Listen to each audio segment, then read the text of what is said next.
बंदो गुरुपद कंज कृपा सिंधु नरे रूप हरि महामोहतम पुंज जासु वचन रवि करे निकर। अव्यक्त रूप में सर्वत्र विराजमान पूज्यपाद सदगुरु महर्षि में ही परमहंस जी महाराज के उभय पाद पद्मों में कोटि नमन। आदरणीय सत्संग प्रेमी महानुभावों, माताओं तथा भक्तिमती बहनों, आपके पड़ोस के गांव में मैं सत्संग करने आया था और कल बाबा से सूचना मिली कि गोराडी में भी एक सत्संग कराया जाएगा। तो एक दो दिन मैं सत्संग के लिए जब बाहर निकलता हूँ तो एक दो दिन बाबा के संग करने के उद्देश्य से मैं आसपास के इलाकों में जो सत्संग होते हैं लगभग सभी को मैं आता हूँ। सारे सत्संग मेरा नियम है और 2-3 दिन से ज़्यादा लंबा हम सत्संग नहीं करते हैं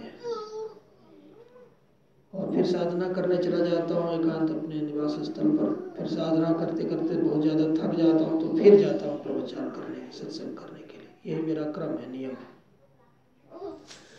अभी जो पाठ हुआ है वो सत्संग योग चारों भाग से है। प्रथम और द्वितीय खंड से मैंने पाठ करवाया बाबा के निर्देशानुसार। पाठ में आया कि पहले बुद्धि योग करना चाहिए।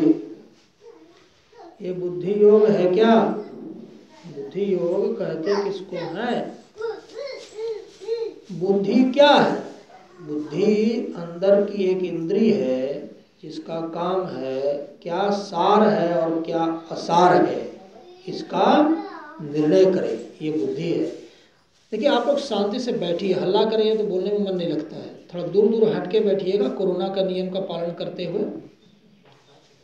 तो बुद्धि क्या है? अंदर की वह इंद्रिय है जिसका काम सार और असार का निर्णय करना है। तो संसार से एक दिन जाना है, एक दिन सबको उठकर संसार से जाना है, चोला छोड़ कर जाना है, सभी को जाना है। तो बुद्धिमान लोग जो होगा वो तैयारी करेगा कि जो जाना है वो हमारा जाना बड़े अच्छे तरीके से हो और पहुंचना भी अच्छी जगह पर हो। ये जो निर्णय कर लेता है, ये बुद्धि योग समझा रहा हूं मैं। ये जो निर्णय कर लेता है, जितने लोग जन्मे हैं सभी लोग मरेंगे ना। कोई ऐसा है जो नहीं मरेगा? कोई आगे मरेगा, कोई पीछे मरेगा, मरेगा तो सभी। तो जो मरेगा तो हमारी बुद्धि क्या है? कहती है बुद्धि योग क्या कहता है? ये पहले बुद्धि से सार समझ लीजिए कि हम अपने मौत को कितना सुखद बनाएं। ये जो पहले से तैयार रहेगा वो बुद्धि योगी है। और जो कहेगा अरे मौत हो जब होगा तो देखा जाएगा, ये सबको पचड़े में पड़ता है। आराम से जियो, खाओ पियो, मीट मुर्गा दारू शराब सब चलना चाहिए, जब मरेंगे तब देखा जाएगा। ऐसा जो समझता है वो मूर्ख है, वो बुद्धिहीन है, असारग्राही है। बुद्धि है भी तो सार को समझ नहीं रहा है। भगवान कबीर बाबा थे।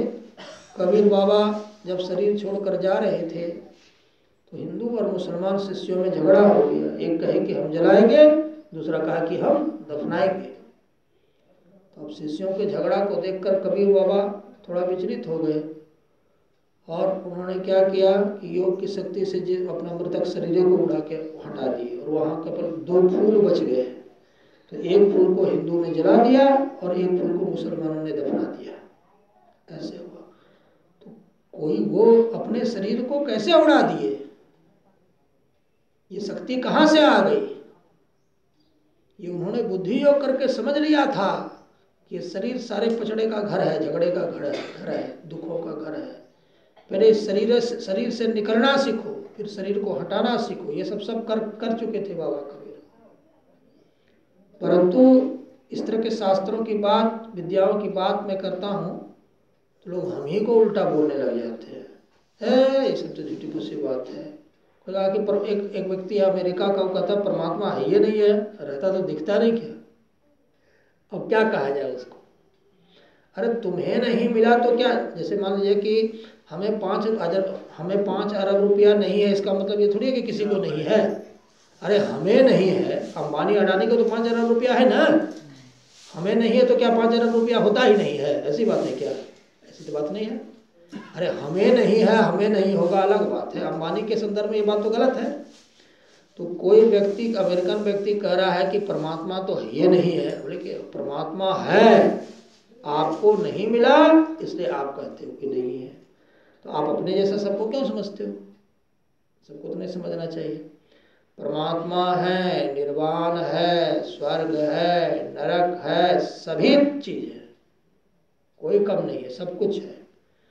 आप उसको देख नहीं सकते। हाँ, परमात्मा है, परमात्मा का अनुभव किया जा सकता है, रियलाइजेशन किया जा सकता है, उसको 5 शरीरों को पार करके देखा जा सकता है, साक्षात्कार किया जा सकता है, उसमें मिलकर एक हुआ जा सकता है। ये सब क्या है? बुद्धि योगी है ना।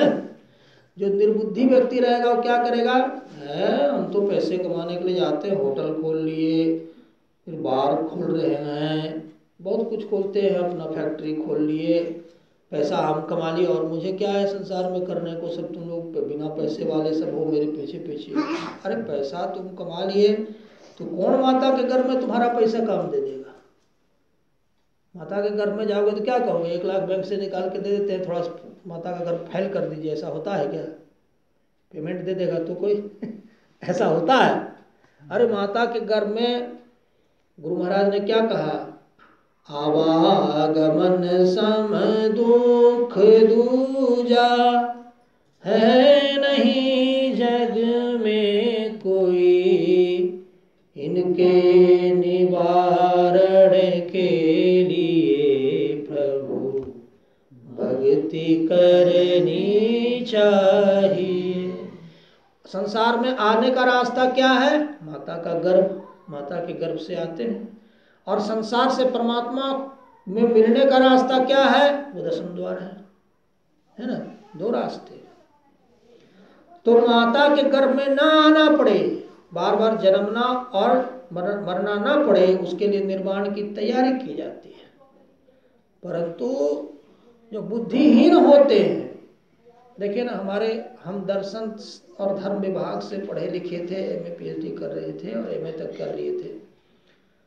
तो उसके जितने प्रोफेसर सब हैं, आत्मा परमात्मा की बहुत बड़ी बड़ी बात करेंगे। और जब हम बोलेंगे कि बात करते हैं तो अच्छी बात है, लेकिन वो परमात्मा को समाधि लगा करके गुरु की सेवा करके खोजिएगा तब ना। ताकि बातें करने का इतना पैसा मिल जाता है कि खोजने का क्या जरूरत है? तो हम लोग पैसे से आपका मुक्ति मिल जाएगा, ठीक है, पैसा मिल जाता है, अच्छी बात है। तो किसी को मर्डर करने से पैसा मिल जाएगा तो अहिंसा व्रत काहे पालन करेगा? अरे मर्डर होता है? पैसा जो जिसमें तिसमें मिल जाएगा तो उसको ही मान लिया जाएगा। परमात्मा बताया कि परमात्मा का बातें करने का हम लोग 1.5-2 लाख रुपया ले लेते हैं, आप तो साक्षात्कार करके भी नहीं उतना पैसा ला सकते हैं। यही उल्टे हमें को जवाब दे देता है। लेकिन ये सब पैसा परमात्मा के ऊपर पर बोल करके पैसा कमाने से आपका जीवन ठीक से चल सकता है, मौत तो आपका नहीं सुधरेगा ना। परमात्मा बोलने कहने की चीज नहीं है, परमात्मा प्राप्त करने की चीज है। परमात्मा जब आपको प्राप्त नहीं हुआ तो फिर आप क्या, धरती पर क्या है? गुरु महाराज ने क्या कहा था कि देह धरे कर यही फल भाई, भजिए राम सब काम भी हाई। सारे कामों को छोड़कर राम का भजन कीजिए। ये कहाँ कहा कि प्रोफेसर बनिए, डॉक्टर बनिए, इंजीनियर बनिए, राष्ट्रपति बनिए, प्रधानमंत्री बनिए? ये किसी शास्त्र में, किसी ग्रंथ में नहीं लिखा है। इतना लिखा है कि प्रभु का भक्त बनिए, ध्यान कीजिए, साधना कीजिए, परमात्मा का साक्षात्कार कीजिए। कहीं दिखलाई तो उपनिषद वेद पुराण में लिखा हो कि आप डॉक्टर बनिए, आप प्रोफेसर बनिए? कहीं नहीं लिखा, लिख मैंने किया है। वेद पुराण क्यों बने हैं? धर्म की तरफ जीव को प्रेरित करने के लिए बने हैं। वो कभी बनाएगा इधर उधर का रास्ता? बताएगा वेद? किसी को नहीं बताएगा। ये सब तो अपने से गढ़ के लिए है, वो परीक्षा बना लिए हैं, ये परीक्षा पास करोगे तो डॉक्टर बनाएंगे, ये परीक्षा पास करोगे तो इंजीनियर बनाएंगे। ये सब मायावी लोगों के द्वारा बनाया गया है, माया में भड़काने के लिए बनाया गया है। जो सारग्राही होता है, बुद्धिमान होता है, जिस बुद्धियों की चर्चा हुई है, वो सारे असारों को एक बार में लात मार के सार में पकड़ता हुआ, सार को पकड़ता हुआ परमात्मा की तरफ बढ़ता है, जो हम लोग को संत सदगुरु कराते हैं। सत्संग में क्या निर्णय होता है? सत्संग में बात साफ हो जाती है कि क्या आपके काम की चीज है और क्या बेकार की चीज है। मान लिया जाए हम 2 आदमी घर में हैं, 4-4 रोटियां खाते हैं, 8 रोटी 5800 रोटी बना देंगे तो क्या होगा? क्या पेट में क्या डबल से अलग अलग कॉलम हो जाएगा क्या? एक कॉलम में 4 ठो रख दे, दूसरे कॉलम में 4, वैसा तो नहीं होता है। जितनी आवश्यकता है इतने ना। तो संसार में संसार के धन दौलत जितने आवश्यक है करने चाहिए। आप कोई 1000 करोड़ कमा रहा है, 50,000 करोड़ कमा रहा है, इस पैसे की क्या आवश्यकता है? उतने ही आप अर्जन कीजिए जितना परमात्मा प्राप्ति के लिए आपको आवश्यक है, परिवार चलाने के लिए आवश्यक है, ये सब करना चाहिए। ये सार है, जितना आवश्यक चीज है ये सार बात है। अनावश्यक को भी ढोते रहना असार बात है, असार बात है। वो बुद्धिहीन है जो इस तरह की बातें करता है। तो हमें बुद्धि योग करना चाहिए। फिर आगे कहा कि हमें मानस योग करना चाहिए। मानस योग में है मानस जप और मानस ध्यान करना चाहिए। मानस जप में यह कहा गया कि मन से गुरु के आह्वान मंत्र को जपना चाहिए। उसके पहले थोड़ा अगर किसी को नहीं लग रहा है तो वाचिक कर सकते हैं, उपांशु कर सकते हैं, फिर मानस जप। मानस जप में एक महाप्रभु हैं, एक अपने ही धर्म के हैं, अपने ही संप्रदाय के महात्मा गृहस्थ हैं, आचार्य भी हैं।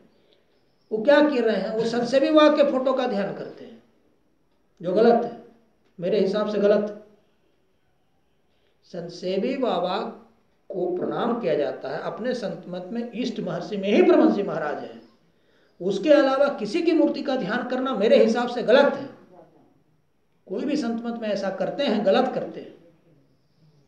एक गुरु, अपने गुरु महाराज जो हैं, जो निर्वाण प्राप्त योगी हैं, उनके एक फोटो का मानस ध्यान होता है। 50 फोटो का ध्यान नहीं होता है, एक फोटो गुरु महाराज का, एक फोटो को निर्धारित कर लीजिए। जैसे आपने इस फोटो को माना है तो इसी को ले लीजिए। चाहे कोई पद्मासन में, हमको पद्मासन में बैठे हुए गुरु महाराज सबसे अच्छे लगते तो मैं उसका ध्यान करता हूँ। एक फोटो इधर उधर व्यक्ति के, जैसे 33 करोड़ देवता है, सबको एक एक करके आप कितना खुश कीजिएगा। इसलिए देवताओं को छोड़ करके गुरु की आराधना की जाती है ना। प्रथम देव गुरुदेव जगत में है ना। तो पहले देवता तो गुरु हैं, तो गुरु की उपासना में ही 33 करोड़ देवता की उपासना हो जाती है। और एक एक का करते जाएंगे तो फिर आपकी, कोई कहेगा कि हम संतसेवी बाबा का करेंगे फोटो का ध्यान, कोई कहेगा कि साईं बाबा का करेंगे, कोई कहेगा गुरु शरण बाबा का करेंगे, कोई कहेगा कि गौतमानंद बाबा का करेंगे। तो ऐसा सब ढेर ही बाबा यहाँ पड़ा हुआ है, तो सबका करते फुरेंगे। एक बाबा का कर देंगे, दूसरा बाबा आपको गुस्सा आ जाएगा, ये तो गुरु शरण बाबा का कर रहे हैं, हमारा काम कर रहे हैं। हमरो कर दीजिएगा, कमलानंद जी को छोड़िए दिए, आप कितना का कीजिएगा। अरे सबके जो गुरु हैं महर्षि में ही परमहंस, उसी का एक बार कर दिया जाता है, उसी में सब हम लोग समाहित हो गए, सब उनके से समाहित हो गए। हम लोग 40 लाख सत्संगी हैं, हमको जानकारी मिली। हम तो 25 लाख जानते थे, लेकिन पता चला एक महाप्रभु गुरुद्वारे को हमको बता रहे थे, किसी सत्संग में ही, बांका जिला में ही थे, तो बोले कि 40 लाख सत्संगियों की संख्या है अपने यहाँ। तो हम लोग सब किसकी संतान हैं? हम लोग महर्षि में एक परमहंस जी महाराज के शिष्य हैं। तो उनके एक फोटो का ध्यान किया जाता है और उसी के बारे में कहा गया है कि ध्यान करते करते जब महर्षि में ही परमहंस जी महाराज की तस्वीर आपको आंखों के सामने नयनाकाश में अंदर में उग जाएंगे, तो उसके आगे कहा गया है कि श्री गुरु पाद नख मणि गण ज्योति सुमिरत दिव्य दृष्टि होती। मानस ध्यान में जब गुरु महाराज की मूर्ति को आप उगा लेंगे, ये मानस योग पर बोल रहा हूं, तो उनके पांव के नख में मणियों की ज्योति है। पांव के नख, उनके पांव दिखेंगे जैसे फोटो के नीचे में पांव है, और उनके नख हैं वो शरीर वाला पांव नहीं है, वो मानस ध्यान में जो गुरु महाराज उग रहे हैं उनके पांव का नख है। और उनके पांव के नख को आप जब दर्शन करेंगे तो उस दोनों नख में मणियों की ज्योति है, और वो ज्योति जैसे आपको आंख पर पड़ेगी तो सुमिरत दिव्य दृष्टि यह होती है। उसी को जैसे आपको देखे तो वही सुमिरन हुआ उस ज्योति का, और आपको दिव्य दृष्टि प्राप्ति करने की क्षमता हो जाएगी। उसके पहले आप दिव्य दृष्टि को प्राप्त नहीं कर सकेंगे। उसके बारे में गुरु महाराज ने कहा कि मानस ध्यान में सफलता प्राप्त किए बिना यदि कोई ये दावा करता है कि मैंने दृष्टि योग में सफलता प्राप्त कर दी, तो धरती पर बात करता है कि हम आसमान में हैं। झूठ है, झूठी बात है। इसलिए क्रम क्रम से, अच्छा मानस ध्यान में सफलता आप कैसे प्राप्त करेंगे? उसके पहले आपका मानस जब सही सही लगेगा तब तो जिसका मानस जब ही नहीं लगा, जैसे आपका बेटा कमरे में बंद है, आप यहाँ से रोहित आ जाओ, अब कमरा साउंड प्रूफ है, सुनिए नहीं रहा है, तो पहले सुनेगा तभी तो आएगा, वो सुनेगा तो तभी तो निकलेगा। कब बेटा, वो तो बेटा बंद है आपका रूम में। तो उसी तरह से आपकी आवाज, आपने आह्वान जो मानस जप में किया, वो आह्वान गुरु तक पहुंचेगा तभी तो प्रकट होंगे। तो पहले आह्वान आप सही सही करेंगे तब तो वो प्रकट सुनेंगे। मानस जब आपका मन कितनी कितनी तल्लीनता एकाग्रता के साथ उस मंत्र को जप सकता है, एक तो बात आती है ना। इसलिए मानस जप को बहुत सोच समझकर ठोस तरीके से करना चाहिए, बहुत एकाग्रता के साथ करना चाहिए, पूरे कंसंट्रेशन के साथ करना चाहिए मानस जप को। फिर मानस जप किए, मानस ध्यान किए, गुरु की मूर्ति को उगाए, उगाने के बाद उनके पद नख में मणियों की ज्योति है, बड़ी दिव्य ज्योति होती है, जो दर्शन करता है हम जानता है उस बात को। और जैसे वो आंखों पर पड़ेगा, आंख की अभी जो स्थिति है वैसी स्थिति तभी नहीं रहती है, बदल जाती है। वो दिव्य दृष्टि को प्राप्त करने की शक्ति वाला आंख बन जाता है। नहीं होता है कि जैसे कि अभी हम यहाँ पर बैठे हैं, सामान्य आंख से यहाँ तक दिखता है, माइक्रोस्कोप लगा देंगे तो दूर दूर तक देखने लगे, यहाँ से करके लगा लगा नहीं देखते हैं, तो वैसी स्थिति हो जाती है। तो हम लोग का जो दृष्टि योग, इसमें क्या होता है, दूरदर्शन करने की शक्ति प्राप्त हो जाती है। यहाँ से America, London, Canada, France, New Zealand, किसी भी देश में, ऑकलैंड, जहाँ भी हो, ऑस्ट्रेलिया, अर्जेंटीना, जो जितने धरती के जितने भी देश हों, चाहे समंदर के नीचे 1000 किलोमीटर, 50,000 किलोमीटर समंदर के नीचे, और आसमान के अंतिम होने के बाद उसके और ऊपर, जहाँ आसमान खत्म हो जाता है उसके ऊपर भी, वहाँ तक देखने की क्षमता हो जाती है दिव्य दृष्टि से, ये सब देख सकते हैं।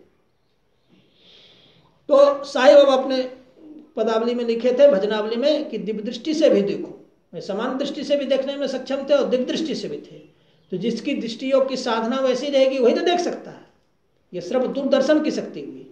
फिर सूरत शब्द योग होता है, तो सूरत शब्द योग में दूरश्रवण की शक्ति, जैसे कि यहाँ अब दूरश्रवण क्या करेंगे आप, सिनेमा हेमा मालिनी का गाना तो नहीं सुनने जाएंगे ध्यान करके, ये तो काम नहीं है। दूरश्रवण में क्या श्रवण किया जाता है, साधु क्या सुनते हैं, जैसे कि कोई बम्बई में कोई रोगी मर रहा है, कोई भक्त मर रहा है, वो चिल्ला रहा है, अगर कोई सूरत शब्द योग का महारथी होगा, जानकार होगा, तो यहीं से उसकी रुदन की आवाज़ सुन लेगा। रुदन क्यों सुनना जरूरी है, साधु क्यों बढ़ते हैं, साधु क्या पैसे कमाने बने हैं, नहीं, साधु का काम पैसा कमाना नहीं होता है। साधु का काम होता है परमात्मा को प्राप्त करके अपने दुखों को मिटाकर और इस पूरी दुनिया के दुख को दूर करने का प्रयास करने का काम हम करते हैं। मानिए कि कोई रोगी सत्संगी बम्बई में कोरोना से मर रहा है और वहाँ से हे गुरु हो गुरु चिल्ला रहा है, पुकार रहा है, कोई सूरत शब्द योग का योगी रहेगा तो उसके कान से वो आवाज़ सुन लेगा। और अब जैसे आपकी माँ चिल्ला रही कि बेटा आओ, तो स्वाभाविक रूप से आपको दया हो जाएगा कि माँ को बचाने मुझे जाना है।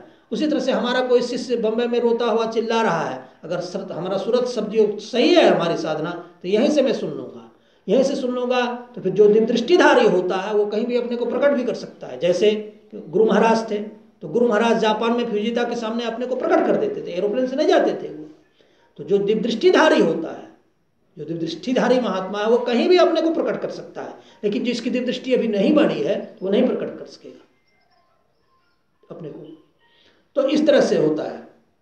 तो इसलिए हमारे अपने यहाँ जो मानस जप है, बुद्धि योग है, मानस योग है, दृष्टि योग है, फिर सूरत शब्द योग है, ये सब कहा। फिर आगे कहा कि वो योगी जो हमें परमात्मा का साक्षात्कार कराएंगे, उसको उत्पन्न के लिए परमात्मा, उनको उत्पन्न होने के लिए परमात्मा से हम सबों को प्रार्थना करनी चाहिए कि वैसे योग हम लोग को मिले। जैसे गुरु शरण बाबा एक योगी राज हैं, इनका जीवन बहुत सादा है, कोई देखकर नहीं कह सकेगा बाहर में। हम लोग पढ़े लिखे हैं, ध्यानी हैं, तो इनको समझ सकते हैं। जो संसारी होगा वो क्या समझेगा। हमारा भी जीवन बड़ा सादा है, हम सादा तरीके से रहते हैं, सादा तरीके से मेरा जीवन है। हम कार से नहीं चलते, सामान कोई व्यक्ति दे देता है तो चलते हैं, नहीं तो किसी से मांग के चल दिए, किसी से स्कूटर मांग के चल दिए, ऐसे चलते हैं। तो अपने अपने जीवन जीने की शैली है। हम ऐसा नहीं है कि कार की व्यवस्था मेरे पास नहीं है, अपना जीवन जीने का ढंग है ना।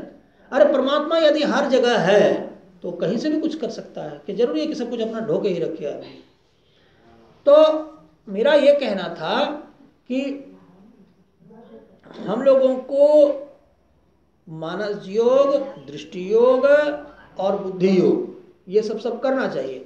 जो अच्छे अच्छे सत्संगी हैं उनको सब कुछ पता है रहता है कि संसार में कैसे जीना है, परंतु संसारी हम देखें, एक व्यक्ति है तनख्वाह है 60 लाख रुपया महीना, वो कहता है बाबा जी सब तो झूठे फूसे नया फेकड़ा पढ़ दिया है, लोगों को बरगलाते रहता है, परमात्मा दिखा देंगे, परमात्मा का साधन करो, और पैसे मारते रहता है, उसका यही दृष्टिकोण है।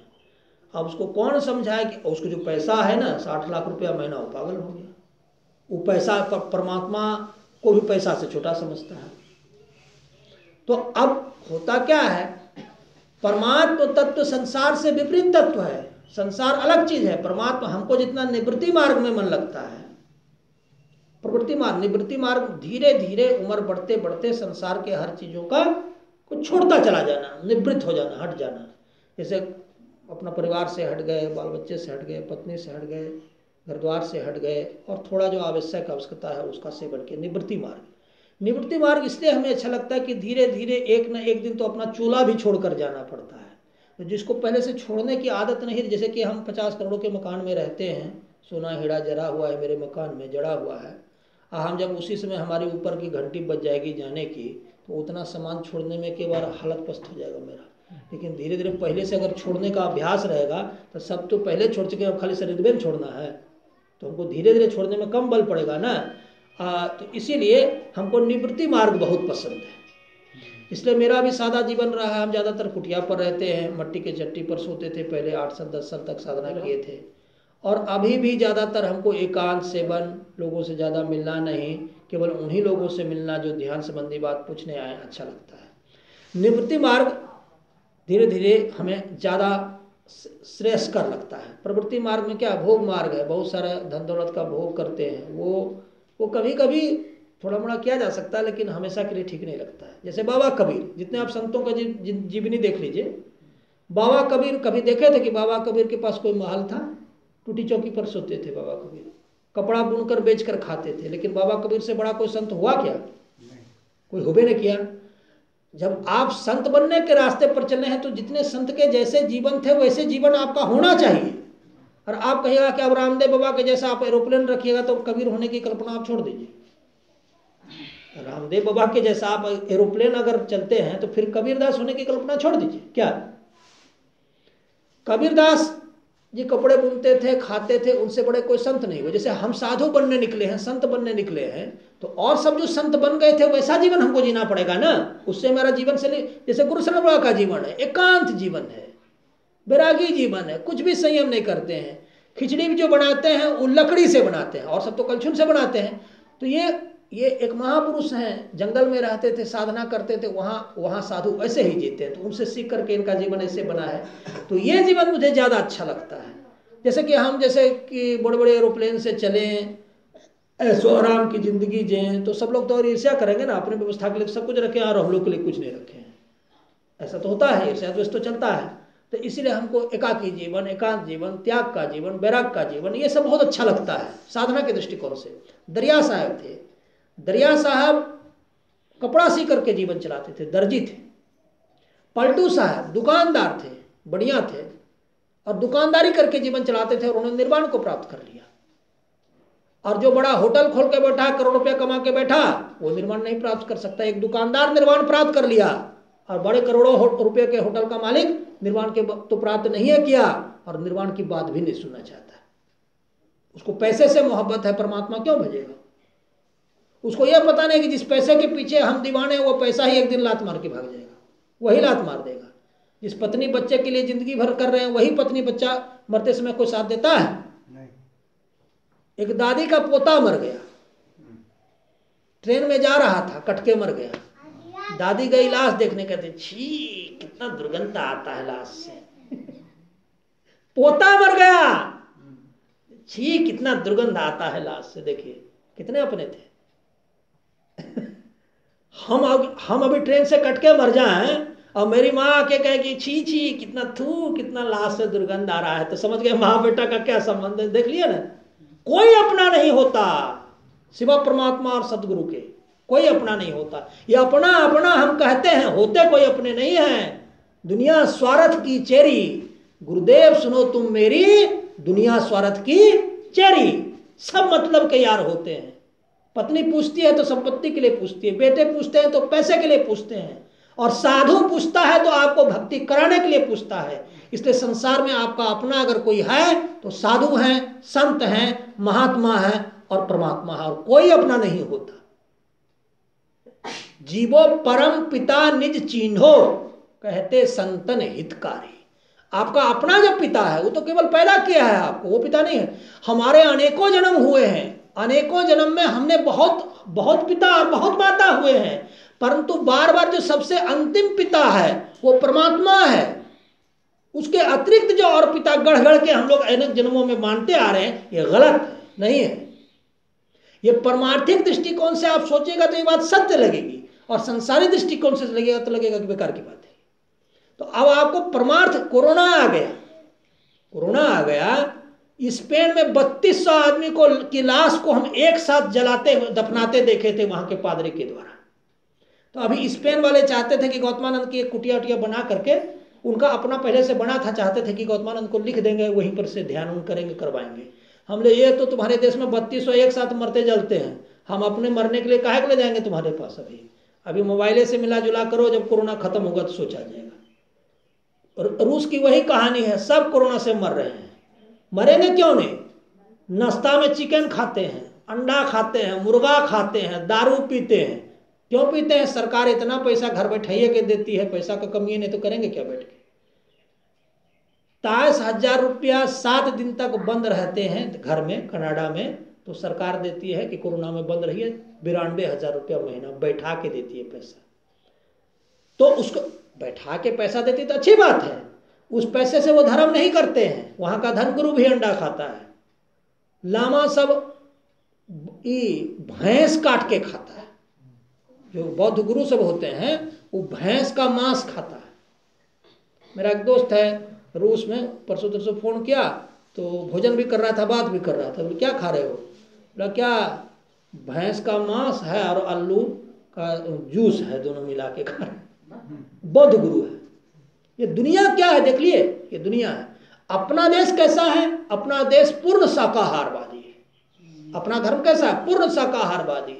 यहाँ समाधि, धारणा, ध्यान, जाप, इस सब की बात होती है, और बाहर के देशों में इस सब को नहीं माना जाता है। वो लोग धर्म को भी एक धंधा बना के रखे हैं, कुछ 4 पंक्ति पढ़ देंगे, पाठ कर देंगे, हो गया। आगे का आज पाठ किए थे आप कि प्रवचन करने से, वेदाध्ययन करने से परमात्मा नहीं मिलता है। वो एक लड़का है, वो उधर जमुनोत्री का है, तो उसको चारों वेद याद है और भागवत पुराण वराण के सारे श्लोक याद है। और हमने कहा देखिए, याद करना बुरी बात नहीं है, बुद्धिमान है, पढ़े लिखे हैं, अच्छी बात है। लेकिन ये भ्रम आप त्याग दीजिए कि अगर आपको वेद पूरा याद है या पुराण याद है तो आप ब्रह्मज्ञानी हो गए, ब्रह्मविद हो गए। नहीं है। ब्रह्मविद, कबीर बाबा क्या कहते थे? मसी कागज छियो नहीं, कागज भी नहीं छुए, कलम भी नहीं छुए, केवल साक्षात्कार करके करते हैं। जैसे हम बहुत बड़ा बड़ा वेद का पंक्ति बोलने लग जाएं, पुराण की पंक्ति बोल दें, उसे क्या हो जाएगा? अरे वो तो विद्वान ना हुआ, परमात्मा के बारे में बहुत बड़ी बड़ी बातें कर रहा है और परमात्मा का साक्षात्कार कर ही नहीं रहा है। जैसे हम 50 करोड़ की बातें करने लगे कि मुख्यमंत्री के पास 50 करोड़ है, फलना के पास 50 करोड़ है। अरे 50 करोड़ है तो उसके पास नहीं, तुमको क्या मिला उसमें से? तुम कैसे प्राप्त करोगे? तब ना तुमको फायदा मिलेगा। परमात्मा ऐसा है, परमात्मा वैसा है, ये सब बोलने से क्या हो जाएगा? परमात्मा को साक्षात्कार अंदर में करोगे तब ना। तो यही तो धर्म विभाग वाले करते हैं, बड़ी बड़ी बात करेंगे, परमात्मा ऐसा है, ईश्वर ऐसा है, सृष्टि ऐसी है, विश्व ऐसा है। वो न कभी सृष्टि खोजता है, न ईश्वर खोजता है, बोलता है ये सब बोलने का 1.5 लाख मिल गया, सबसे बड़ा पैसा है। तो हम लोग संत मत में साक्षात्कार करने पर महत्व देते हैं। और साक्षात्कार आप करेंगे कैसे? उसका एक ही रास्ता है, 2 रास्ता नहीं है। किसी तपोनिष्ठ साधु संत महात्मा, जैसे गुरु शरण बाबा महात्मा है, उनकी सेवा करके, वहां पर कठोर ध्यान करके और सत्संग का श्रवण करके आप परमात्मा को प्राप्त कर सकते हैं। इसी विधि से लोगों ने परमात्मा को प्राप्त किया है संत मत ट्रेडिशन में, संप्रदाय में। और दूसरे के तो हम लोग जानकार ही रहे, तो हमको क्या पता, हम तो संत मत के हैं महात्मा। तो अपने संत मत में गुरु की सेवा, साधु की सेवा करके परमात्मा का साक्षात्कार किया जाता है, कठोर ध्यान करके किया जाता है। अब ये कहता है क्या, ये बात जब हम बताते हैं लोगों को, संसारी लोगों को, कहता है देखो बाबा जी को कितना बुद्धि आ गया, अब हमसे सेवा करवाएगा। लगता है नौकर का पैसा नहीं होगा बाबा जी के पास, ये अपना बुद्धि बैठा लिया है समझने की। अब तर्क करने वाले को क्या कह सकते हैं, तर्क करने वाले को आप क्या कर सकते हैं। लेकिन अरे साधु का सेवा इसलिए कहा किया जाता है कि साधु तुम्हारे सेवा से, जैसे कि आपके पास कुछ पैसा है, आप किसको दे ना देते आपकी न मर्जी है, हमारी मर्जी, आपका न पैसा है। उसी तरीके से साधु के पास कुछ यौगिक शक्तियां होती है, जो उस परिश्रम करके यौगिक शक्ति वो कमाता है, वो किसको देगा उसकी न मर्जी है। तो जो उसकी सेवा करेगा, भक्ति करेगा, उसको देगा, सबको क्यों देगा वो, सबका उसने ठेका तो लेके बैठा नहीं है। इसलिए साधु की सेवा की जाती है। हमने बहुत सारे साधु की सेवा की है।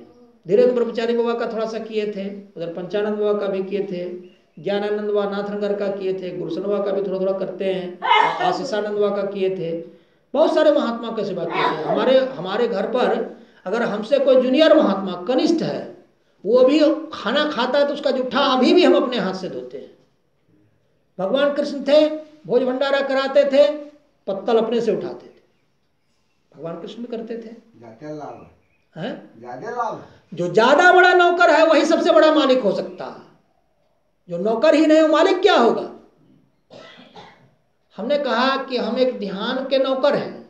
ध्यान का नौकर का मतलब होता है जैसे आपको नौकर पानी ला के देता है, जैसे नौकर आपका जूठा उठा देता है, उसी तरह से हम ध्यान करते हैं।